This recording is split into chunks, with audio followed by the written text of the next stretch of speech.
Hello student, good morning. जय श्री राम। आज की तारीख है 19 दिसंबर 2023। आज के करंट अफेयर क्वेश्चन और ललन टॉप प्रश्नों में आप सभी का स्वागत है। आप सभी से रिक्वेस्ट है कि प्लीज़ वीडियो को पूरा देखा करें और लास्ट में एक लाइक, एक कमेंट और एक शेयर जरूर करें। जिन्होंने अभी तक चैनल को सब्सक्राइब नहीं किया है तो प्लीज़ सब्सक्राइब कर लें, जिससे मेरे द्वारा बनाए जा रहे वीडियो की नोटिफिकेशन आप सभी के पास सबसे पहले पहुँच जाए। तो चलिए शुरू करते हैं आज के अपने पहले करंट अफेयर क्वेश्चन, जो कि हम 20 मिनट में पूरा क्लास समाप्त कर देंगे। तो पहला प्रश्न है, विश्व बैंक के प्रवासन और विकास रिपोर्ट के अनुसार वर्ष 2023 में प्रवासियों से सर्वाधिक प्रेषण प्राप्त करने वाला देश कौन सा है? तो आपका सही जवाब हो जाएगा ऑप्शन ए, भारत। इसकी व्याख्या देखते हैं। प्रवासन एवं विकास रिपोर्ट 2023 यह जारी कौन करता है? तो यह जारी करता है विश्व बैंक।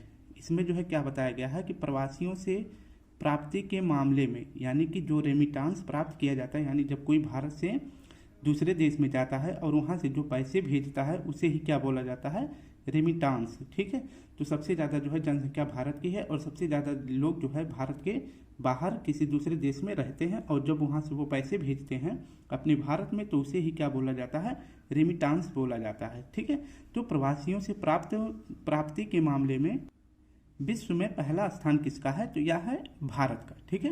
रेमिटांस प्राप्त करने के मामले में, यानी कि जो पैसा भेजते हैं उसे क्या बोलते हैं? उसे रेमिटांस भी बोला जाता है। और भारत जो है कितना रेमिटांस प्राप्त करता है? तो 125 अरब डॉलर जो है भारत एक साल में रेमिटांस प्राप्त करता है, और इस मामले में जो है मैक्सिको का दूसरा स्थान है। ठीक है।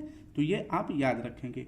अब नेक्स्ट देखते हैं कि सबसे ज़्यादा जो है रेमिटांस किस देश से प्राप्त करते हैं, यानी कि प्रेषण में सबसे बड़ा स्रोत भारत का कौन सा है? तो यह यूएसए है। यानी कि हम सबसे ज़्यादा पैसे किस देश से भेजते हैं?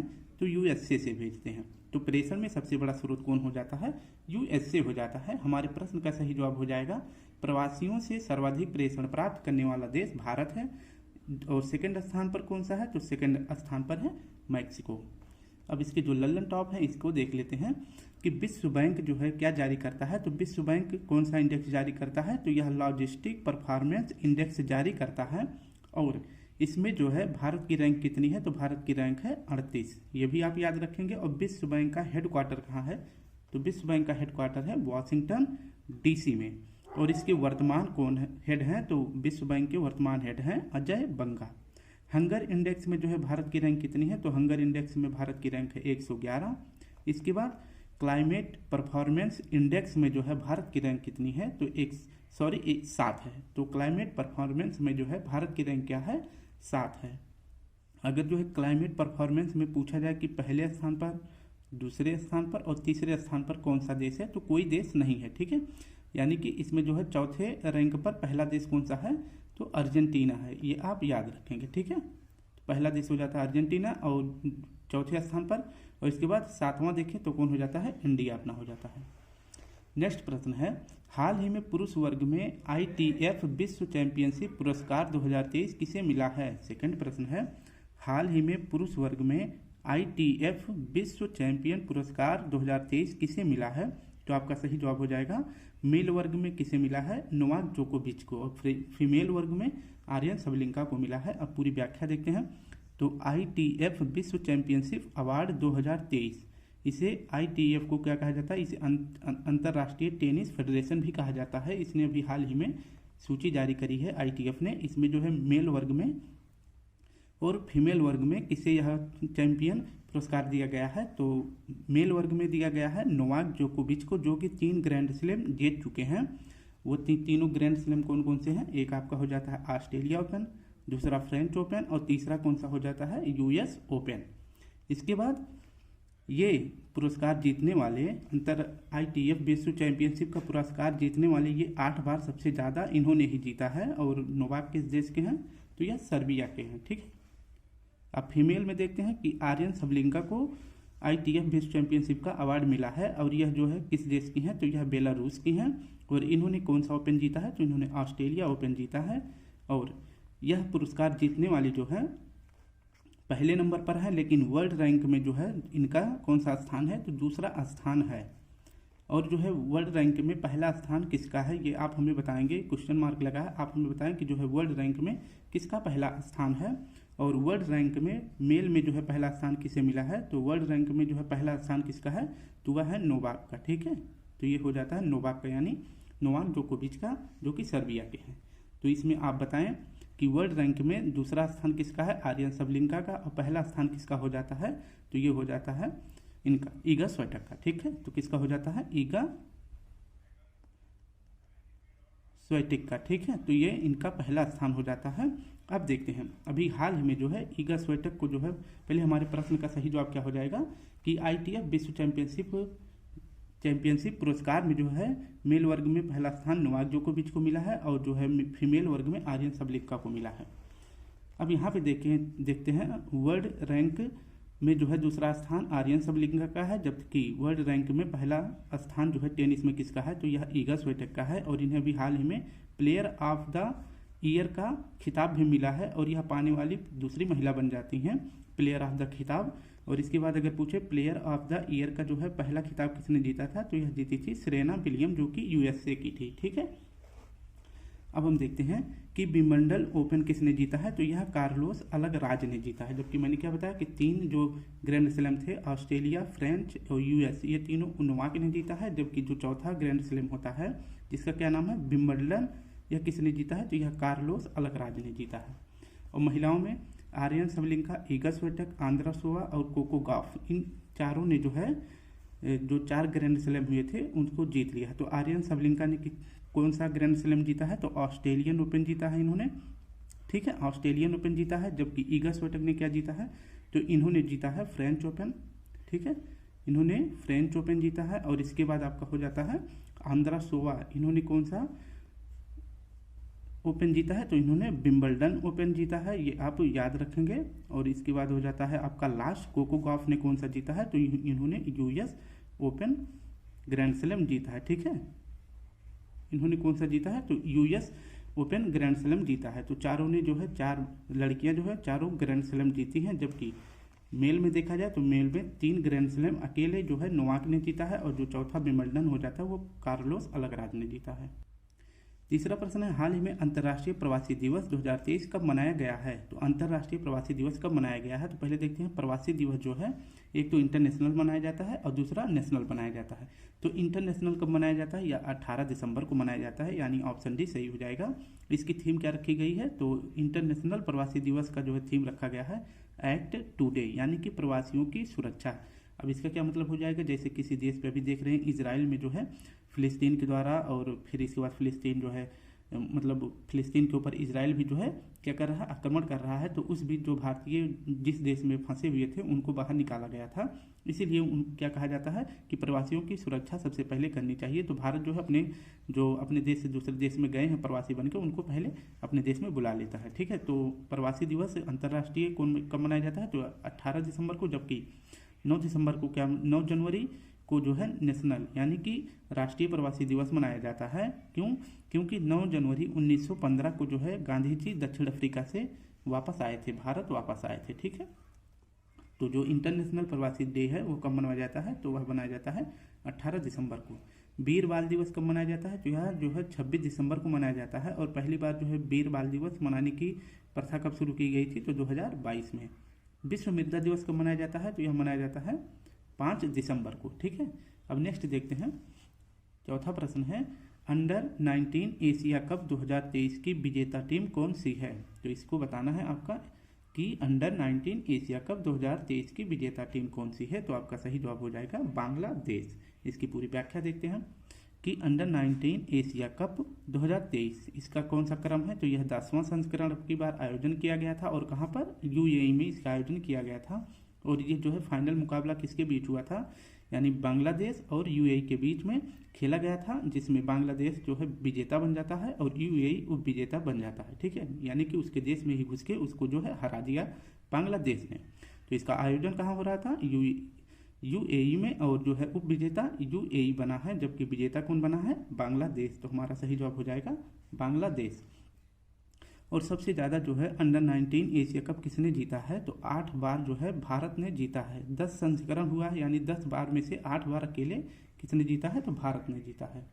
अब देखते हैं कि बांग्लादेश से संबंधित महत्वपूर्ण तथ्य। तो बांग्लादेश की राजधानी का क्या नाम हो जाता है? ढाका। और यहाँ की मुद्रा का क्या नाम है? तो टका। और बांग्लादेश की पीएम कौन है वर्तमान में? तो शेख हसीना है। और भारत से जो है अंतर्राष्ट्रीय सीमा कितना बनाता है बांग्लादेश? तो 4096 किलोमीटर।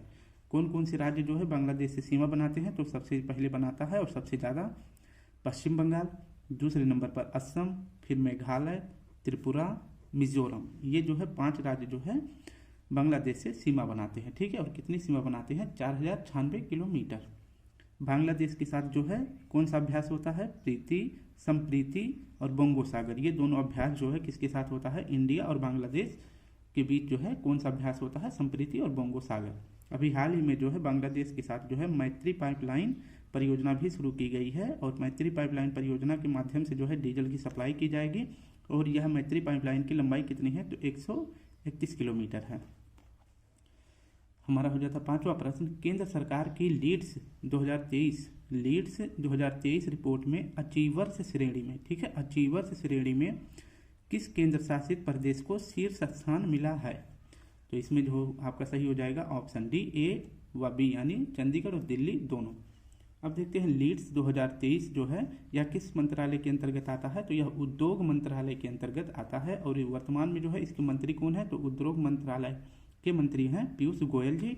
और इसका फुल फॉर्म क्या हो जाता है? तो लीड्स का फुल फॉर्म हो जाता है logistic ease across difference state. ठीक है, यानी कि इसमें जो है 28 राज्य और 8 यूटी यानी कि यूनियन टेरिटरी को भी शामिल किया गया है। और इसमें पूछा गया है, इसकी कई श्रेणियां होती हैं। तो इसमें जो है पहले नंबर पर जो श्रेणी जारी की गई है उसका नाम है अचीवर्स श्रेणी। और इसमें जो है पहला स्थान प्राप्त करने वाला यूटी यूनियन टेरिटरी कौन सा है? तो यह आपका हो जाता है चंडीगढ़ और दिल्ली। जबकि फर्स्ट स्टेट में देखें तो अचीवर्स की श्रेणी में पहला स्थान किस राज्य को मिला है? तो पहले स्थान के अंतर्गत हरियाणा, पंजाब, तेलंगाना और उत्तर प्रदेश, ये 4 राज्य जो है पहले स्थान पर आए हैं। अब देखते हैं ग्लोबल इकोनॉमिक आउटलुक कौन जारी करता है? तो यह जारी करता है IMF। ठीक है, यानी कि अंतर्राष्ट्रीय मुद्रा कोष, इंटरनेशनल मॉनेटरी फंड, इसका फुल फॉर्म होता है अंतर्राष्ट्रीय मुद्रा कोष। और IMF का हेडक्वार्टर कहाँ है? तो यह है वाशिंगटन DC में। और IMF क्या जारी करता है? तो यह जारी करता है SDR को कौन जारी करता है? तो यह जारी करता है IMF। इसकी फुल फॉर्म क्या होती है? तो SDR की फुल फॉर्म होती है स्पेशल ड्रॉइंग राइट्स, यानी कि SDR में शामिल जो है कौन कौन सी करेंसी हैं, किस किस देश की करेंसी हैं। तो इसमें पूछा जाता है कि कौन कौन सी करेंसी जो है SDR में शामिल है। तो इसमें 5 करेंसी को शामिल किया गया है। और इसमें जो अपना रुपया है वो शामिल नहीं है। ठीक है, तो रुपया शामिल नहीं है। तो इसमें हो जाता है डॉलर, पाउंड, येन, यूरो, युआन। युआन जो है कहाँ की है? चीन की है। और यूरो जापान की हो जाती है। तो आप याद रखेंगे डॉलर, पाउंड, येन, यूरो, युआन।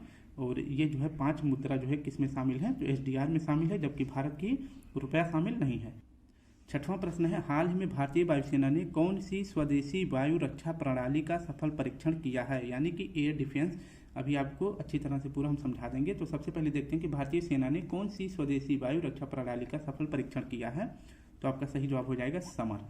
ठीक है, तो समर क्या है? तो यह एक मिसाइल प्रणाली है। यानी कि जैसे आप देख सकते हैं कि जब किसी देश के ऊपर मिसाइल छोड़ा जाता है तो उसकी सुरक्षा के लिए जो आयरन डोम बनाया जाता है, जैसे इजराइल ने बनाया था, तो उसी प्रकार से भारत ने भी अपने यहाँ पर एक आयरन डोम बनाया है। लेकिन उसका क्या नाम रखे हैं? तो समर उसका नाम रखा गया है। इसका मतलब क्या होता है?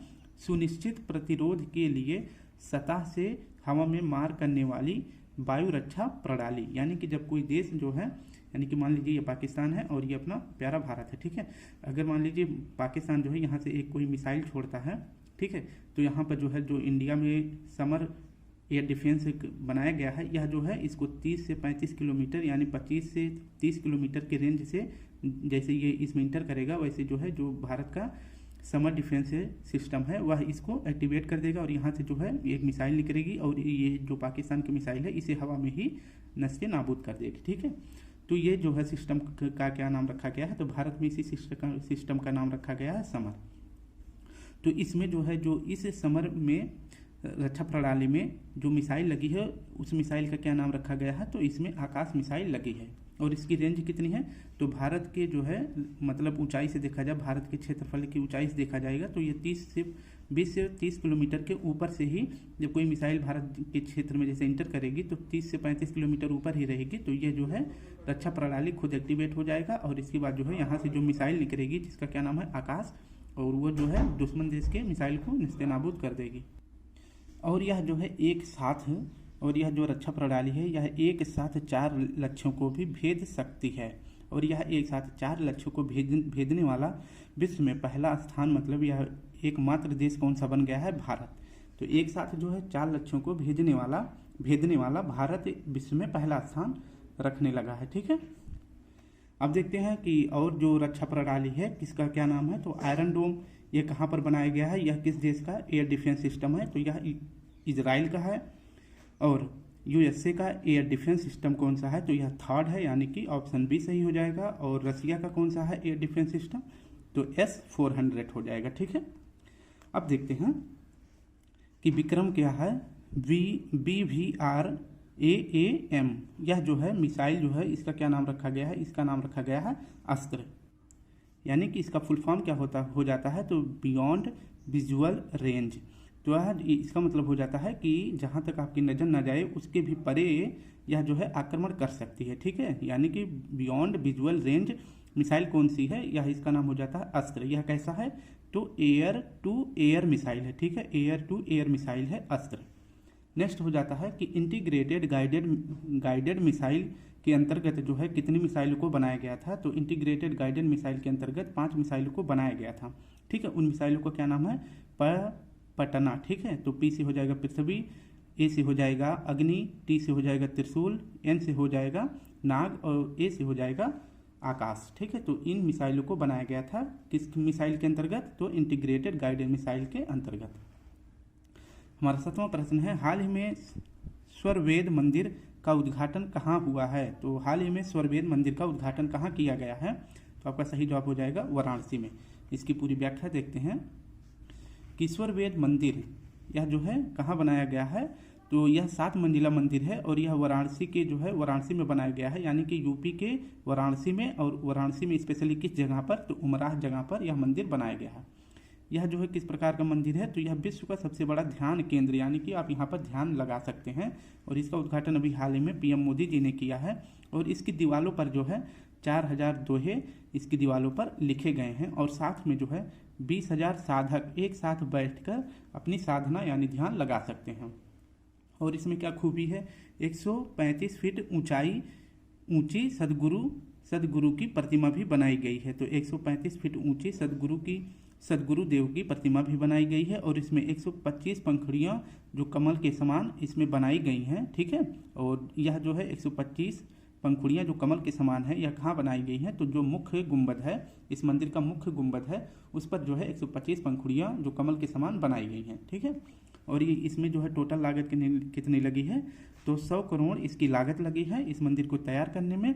और यहीं से जब PM मोदी जी भाषण दे रहे थे तो जो है भारत की जनता से 9 आग्रह किया है। ठीक है, यानी कि पानी को बचाएं, और इसके बाद अगर आपको भ्रमण करना है, यानी कि जो है पूरे देश में या फिर कहीं घूमने का प्लान कर रहे हैं, तो सबसे पहले आप अपने देश में घूमें, फिर इसके बाद विदेशों में घूमने का मतलब प्लान कर सकते हैं। लेकिन अगर घूमना है तो सबसे पहले अपने देश में घूमें, पानी बचाएं, और इसके बाद इंटरनेट से जैसी सुविधाओं को गांव में सबसे अच्छी तरह से पहुंचाएं, डिजिटल लेन देन को बढ़ावा करें।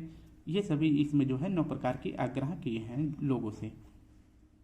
नेक्स्ट प्रश्न है, खेलो इंडिया पैरा गेम्स के पहले संस्करण की पदक तालिका में पहला स्थान किसे मिला है। आपको पता है कि खेलो इंडिया पैरा गेम्स का आयोजन पहली बार जो है भारत कर रहा है अपने यहाँ, और यह पहली बार ही भारत में हो रहा।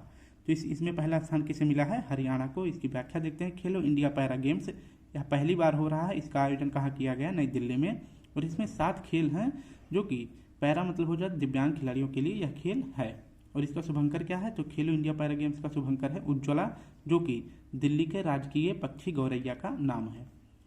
इसमें जो है टॉप जो है पदक तालिका में कौन सा राज्य है, तो इसमें पहले नंबर पर हरियाणा है। हरियाणा ने जो है कुल 40 गोल्ड जीते हैं, और पदक पूछा जाए तो 105 पदक जीता है। और सेकंड नंबर पर कौन है, तो उत्तर प्रदेश है सेकंड नंबर पर। ठीक है, अब देखते हैं खेलो इंडिया यूथ गेम्स का 5वां संस्करण का आयोजन कहाँ पर किया गया था। तो मध्य प्रदेश में किया गया था, जिसका शुभंकर का नाम क्या था, तो शुभंकर का नाम था आशा।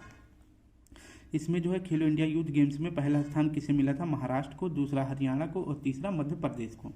अब देखते हैं खेलो इंडिया यूनिवर्सिटी गेम, ठीक है, यूनिवर्सिटी गेम में और यूथ गेम्स दोनों अलग अलग हैं। तो खेलो इंडिया यूनिवर्सिटी गेम्स का जो तीसरा संस्करण हुआ था, कहाँ पर हुआ था, उत्तर प्रदेश में हुआ था। और इसका जो है शुभंकर क्या रखा गया था, तो जीतू इसका शुभंकर था। और पहले नंबर पर कौन सी यूनिवर्सिटी थी, तो पंजाब यूनिवर्सिटी पहले नंबर पर थी। 9वां प्रश्न है, रोम स्थित UNIDROIT की गवर्निंग काउंसिल में चुनी जाने वाली पहली भारतीय महिला कौन है। तो आपका सही जवाब हो जाएगा ऑप्शन ए, उमा शेखर। इसकी व्याख्या देखते हैं। UNIDROIT संस्था जो है यह कहाँ पर है, तो यह इटली में है, यानी कि, और इसका हेडक्वार्टर कहाँ है, तो रोम में है, ठीक है। इसकी जो है गवर्निंग काउंसिल में पहली भारतीय महिला शामिल होने वाली कौन है, तो इनका नाम हो जाता है उमा शेखर। और यहीं पर जो है रोम में और किस संगठन का मुख्यालय है, तो FAO का भी मुख्यालय कहाँ है, रोम में। और FAO की स्थापना कब हुई थी, तो 16 अक्टूबर 1945 को। नेक्स्ट है प्रेरणा स्थली देवस्थली के बारे में। इन्हें जो है क्या बनाया गया है, तो INS त्रिकंद की कमान संभालने वाली पहली भारतीय महिला अधिकारी कौन है, तो यह है प्रेरणा देवस्थली जी। इसके बाद UNO में भारत की अस्थायी प्रतिनिधि कौन चुनी गई हैं, तो रुचिरा कंबोज जी। जबकि UN महासभा की पहली महिला हेड कौन थी, तो यह बनी थी विजया लक्ष्मी पंडित, जो कि पंडित जवाहरलाल नेहरू की बहन थी। और वर्तमान में जो है UN महासभा के हेड कौन है, तो वर्तमान में जो है डेनिस फ्रांसिस। और UN महासभा का कौन सा सत्र चल रहा है, तो 78वां सत्र चल रहा है। नेक्स्ट है SC की यानी कि सुप्रीम कोर्ट की पहली महिला न्यायाधीश कौन थी, तो यह फातिमा बीबी थी। अभी इनका हाल ही में निधन हो गया है। और आज का आखिरी प्रश्न है, अंतर्राष्ट्रीय गीता महोत्सव 2023 का आयोजन कहाँ हुआ है, तो अंतर्राष्ट्रीय गीता महोत्सव का आयोजन किया गया है हरियाणा में। ऑप्शन डी सही हो जाएगा। इसकी व्याख्या देखते हैं। अंतर्राष्ट्रीय गीता महोत्सव 2023 का होस्ट राज्य कौन सा है, तो यह है हरियाणा। और किस जगह पर, हरियाणा के कुरुक्षेत्र में। इसका उद्घाटन किसने किया है, तो इसका उद्घाटन किए हैं भारत के वाइस प्रेसिडेंट यानी उपराष्ट्रपति, जिनका क्या नाम है, जगदीप धनखड़ जी। और इसमें जो है भागीदार राज्य कौन सा है, यानी पार्टनर स्टेट कौन सा है, तो असम है। और इसकी शुरुआत जो है गीता प्रेस महोत्सव की शुरुआत कब की गई थी, पहली बार 2016 में। हड़प्पा सभ्यता का संग्रहालय कहाँ बनाया जा रहा है, तो यह राखीगढ़ी में बनाया जा रहा है, जो कि हरियाणा में है। इसके बाद सूरज कुंड मेला कहाँ पर आयोजित किया गया है, तो यह फरीदाबाद हरियाणा में इसका भी आयोजन किया गया है। नेक्स्ट है लेवेंडर फेस्टिवल का आयोजन कहाँ किया गया है, तो जम्मू कश्मीर में। इसके बाद अंतर्राष्ट्रीय सौर गठबंधन का हेडक्वार्टर कहाँ है, तो यह गुरुग्राम हरियाणा में है। और अंतर्राष्ट्रीय सौर गठबंधन का जो है स्थापना कब किया गया था, तो यह किया गया था पेरिस समझौता के दौरान। भारत और फ्रांस ने मिलकर जो है अंतर्राष्ट्रीय सौर गठबंधन का स्थापना किया था। तो स्टूडेंट, इस प्रकार से हमने 10 प्रश्न और उसके साथ जो है लल्लन टॉप प्रश्नों को अच्छी तरह से सॉल्व कर लिया है। अगर आप सभी को वीडियो अच्छी लगी तो प्लीज़ लाइक शेयर कमेंट जरूर करें। अगर आप सभी को इसका PDF चाहिए तो इस वीडियो के कमेंट बॉक्स के नीचे मैं अपना टेलीग्राम लिंक दे दूंगा, आप वहां से उसको ज्वाइन करके ये PDF डाउनलोड करके एक बार खुद से पढ़ सकते हैं। ठीक है, तो कल फिर मिलते हैं नए करंट अफेयर के साथ। तब तक के लिए आप सभी को प्यारा सा जय हिंद, जय भारत।